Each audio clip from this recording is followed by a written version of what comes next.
오늘 주시는 말씀은 마태복음 26장 47절에서 56절까지입니다. 마태복음 26장 47절에서 56절까지 함께 읽도록 하겠습니다. 말씀하실 때에 12 중에 하나인 유다가 왔는데 대제사장들과 백성의 장로들에게서 파송된 큰 무리가 칼과 몽치를 가지고 그와 함께 하였더라. 예수를 파는 자가 그들에게 군호를 짜 이르되 내가 입맞추는 자가 그이니 그를 잡아라 한지라. 곧 예수께 나와 랍비여 안녕하시옵니까 하고 입을 맞추니 예수께서 이르시되 친구여 내가 무엇을 하려고 왔는지 행하라 하신대. 이에 그들이 나와 예수께 손을 대어 잡는지라.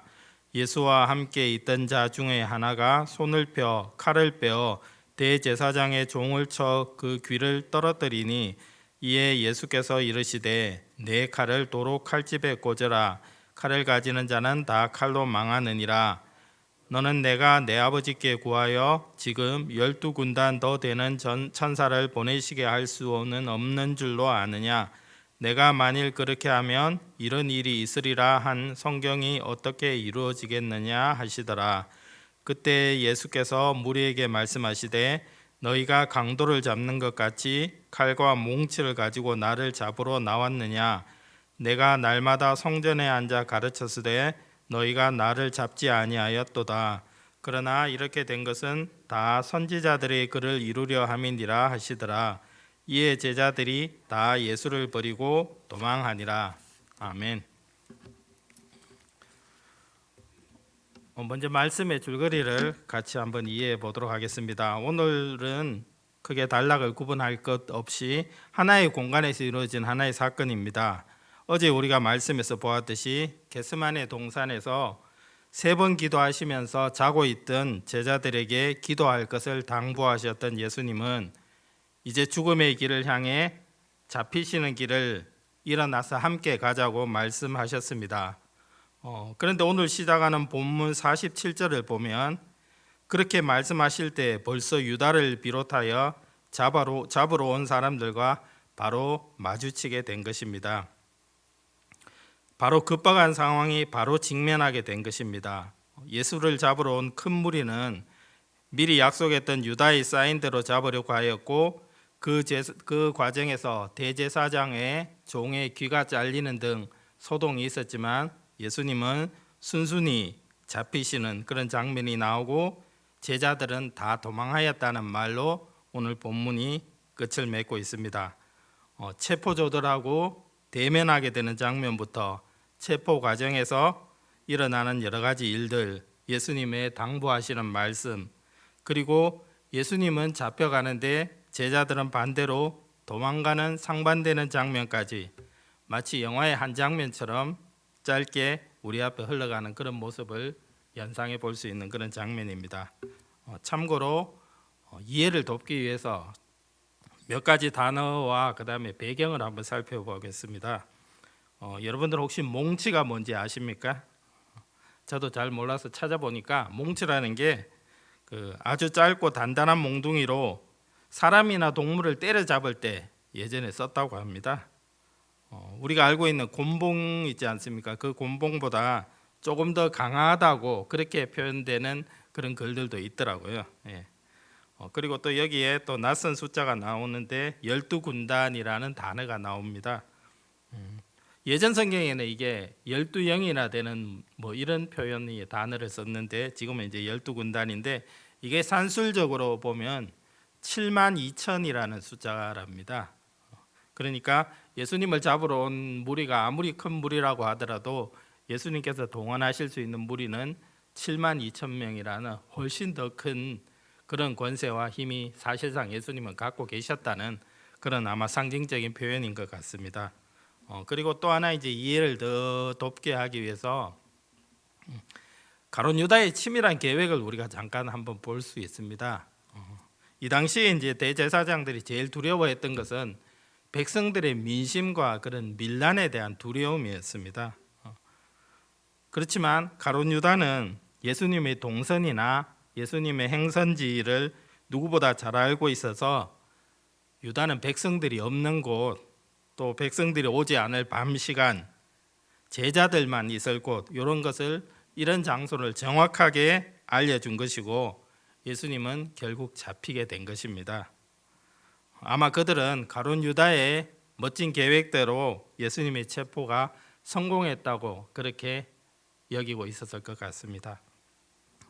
이런 배경과 줄거리를 여러분들이 이해하시면서 함께 오늘 본문에서 발견할 수 있는 예수님의 모습은 어떤 모습인지 우리가 같이 한번 살펴보도록 하겠습니다. 오늘 본문에서는 한마디로 무엇보다 말씀을 꼭 이루고자 하시는 그런 예수님의 일관된 모습이 아주 강하게 반복적으로 나와 있습니다. 오늘 본문에서는 형태는 조금 다르지만 표현 방식은 달라도 한 3번 정도 반복해서 나오고 있습니다. 우리가 50절을 보면 유다에게 그대로 행하라고 얘기를 하십니다. 유다가 자기를 팔 것임을 이미 아셨고 또 구약에도 은30이라는 부분들이 예언으로 나와 있듯이 그 예언의 말씀이 이루어지도록 유다에게 그렇게 말씀하시는 모습을 보게 됩니다. 그리고 우리가 읽었던 54절에 보면 내가 만일 그렇게 하면 이런 일이 있으리라 한 성경이 이렇게 있으리라 한 성경이 어떻게 이루어지겠느냐 하시더라라는 말씀으로 성경대로 이루어져야 함의 중요성을 예수님이 잡히시는 그 순간에도 강조하고 계십니다. 그리고 56절에 한 번 더 강조하시는데 56절 앞부분에 보면 그러나 이렇게 된 것은 다 선지자들이 그를 이루려 함이니라 하시더라라고 적혀 있습니다. 이렇게 표현은 달라도 핵심은 말씀이 이루어져야 한다는 것을 거듭 강조하시면서 그 일이 제일 중요하다는 것을 오늘 누누이 그렇게 말씀하신 것입니다. 예수님의 표현처럼 예수님은 훨씬 더 큰 힘을 동원해서 이들을 물리치실 수 있었지만 그렇게 하지 아니하시고 기꺼이 말씀을 이루기 위해서 순순히 잡히신 것입니다. 아마 그것은 구원 사역을 이루는 것이 예수님이 이 땅에 온 최종 목적이고 예수님이 가장 바라는 부분이기 때문에 이 말이 이루어져야 한다는 그러한 말씀이셨던 것 같습니다. 우리가 잘 아는 이사야서 53장의 말씀이 떠오릅니다. 어린 양처럼 도수장에 끌려가면서 입을 열지 아니하시고 잠잠하셨다는 글이 오늘의 성경을 읽으면서 떠오르는 구절입니다. 도수장은 표현이 도수장이라고 좀 점잖게 나와 있는데 도살장입니다. 도살장에 죽으러 가는 끔찍한 일인데도 아무 저항도 하지 아니하시고 잠잠히 끌려가시는 모습인 것입니다. 바로 우리 구원을 이루기 위해서 끌려가신 그런 모습이겠습니다.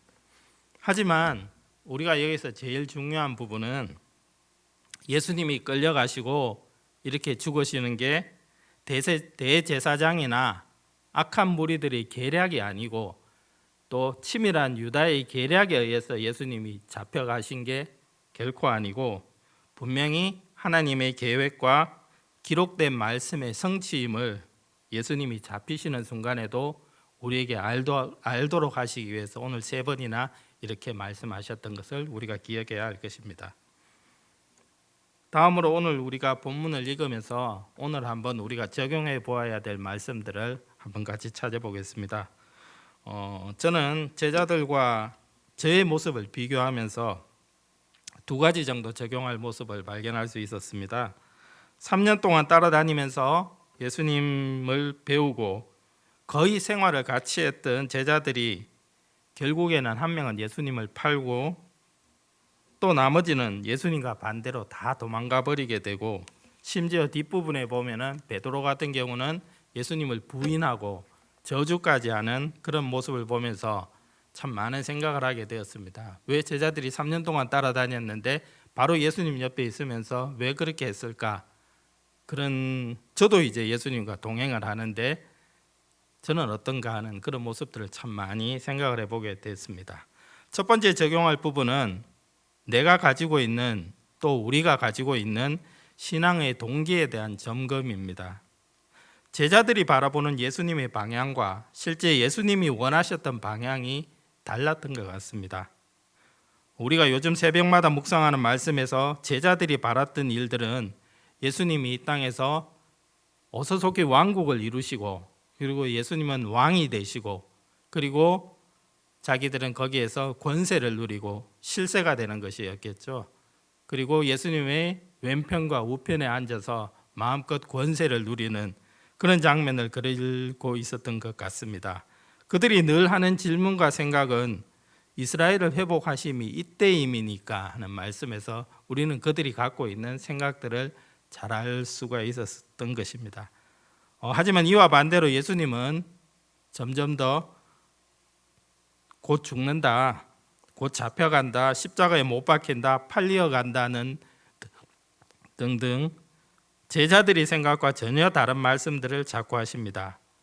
그러더니 잡혀가시는 순간에 이르러서는 그동안 그렇게 많이 보였던 수많은 엄청난 기적들을 일으키시지도 않으시고 죽을 게 뻔한데도 순순히 잡혀가는 모습의 제자들은 아마 이게 아니구나, 내가 줄을 잘못 섰구나, 그리고 제 살 길을 찾아서 도망간 것입니다. 우리는 어떻습니까? 예수님을 따를 때 본질보다 내가 바라듣고 기대하던 모습을 생각하면서 따라가고 있지 않습니까? 그리고 그것 때문에 열심을 내고 있다가 이런 바람이 어그러지고 잘 실현이 안 될 때 예수님을 향한 헌신과 열정도 약해지고 실망에 빠져버린 경험은 없으신지요?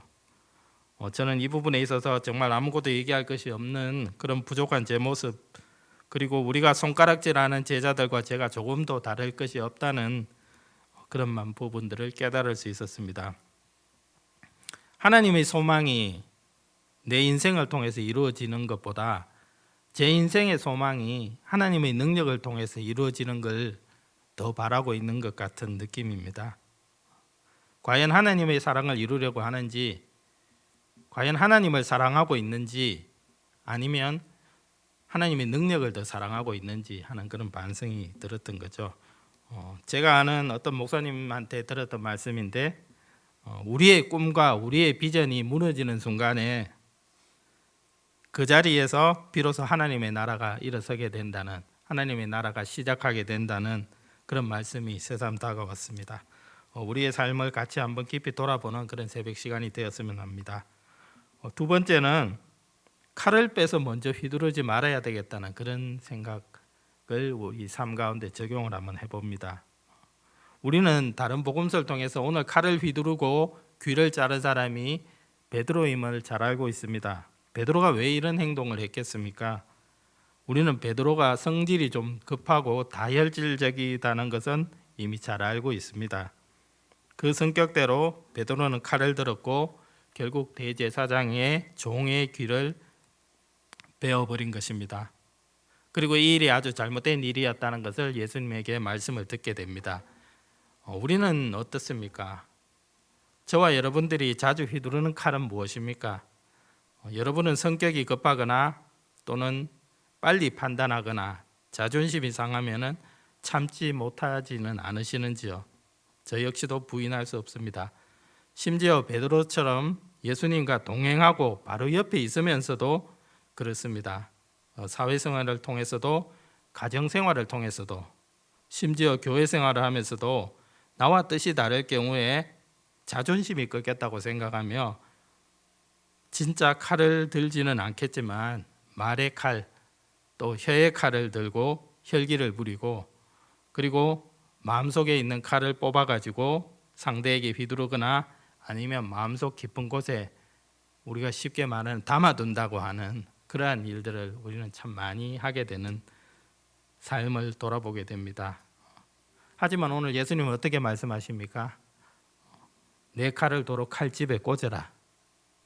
우리가 꽂아야 될 칼은 무엇인지 우리가 같이 한번 생각해 봐야 될 것입니다. 칼을 가지는 자는 칼로 망한다고 말씀하시지만 예수님께서 연이어 하시는 말씀은 칼보다도 더 큰 12군단의 천사를 동원해서라도 해결할 수 있지만 그렇게 하지 않는다. 그 이유는 바로 만일 그렇게 하면 어떻게 말씀을 이루겠느냐라고 설득적으로 얘기하십니다. 기도가 없는 우리의 급함과 분노, 섣부른 판단이 하나님의 나라를 결코 이루지 못함을 말씀하고 계시는 것입니다. 그러면 우리는 어떻게 해야 될까요? 어제 본문과 오늘 본문과 연결해 볼 때 베드로의 실패는 바로 기도의 실패임을 우리가 알 수 있습니다. 예수님의 당부에도 불구하고 깨어서 기도하지 못한 것입니다. 우리가 시험에 들지 않게 깨어 기도하라는 말씀을 늘 기억하고 늘 기도하면서 판단에 가장 중요한 것이 내 뜻이 이루어지는 게 아니고 하나님의 나라가 이루어지는 것임을 우리가 삶 가운데서 직면하는 순간마다 꼭 기억해야 할 것입니다. 그처럼 오늘 본문을 읽으면서 제가 참 희망을 가졌던 부분이 있습니다. 사실 이렇게 약하고 기도도 잘 안 하는 제자들, 내 목적을 위해서 따라다녔던 이런 제자들을 그런 제자인 줄 알고 예수님이 부르셨습니다. 제자로 삼으시고 자라나게 하시고 예수님이 오래 참으시고 깨닫게 하시고 기어이 진짜 제자로 만드시고 진짜 사도로 만드신 그 예수님의 행하시는 일들을 볼 때 우리가 부족한 우리가 소망이 있지 않습니까? 우리는 부족하지만 하나님의 열심히 저와 여러분들을 정말 귀하게 예수님의 제자로 키워가실 줄을 믿어 의심치 않습니다. 함께 기도하겠습니다. 하나님 아버지, 오늘 말씀을 통해서 우리의 부족한 모습을 또 들여다보았습니다. 부족하고 부끄러운 모습을 발견하지 않을 수 없습니다. 하나님, 저희들을 붙들어 주시고 키워 주셔서 하나님의 소망이 우리를 통해서 이루어지는데 쓰임 받는 우리 모두가 되도록 인도하여 주시옵소서. 그렇게 하실 주님을 신뢰하고 기대합니다. 예수님의 이름으로 기도드립니다. 아멘.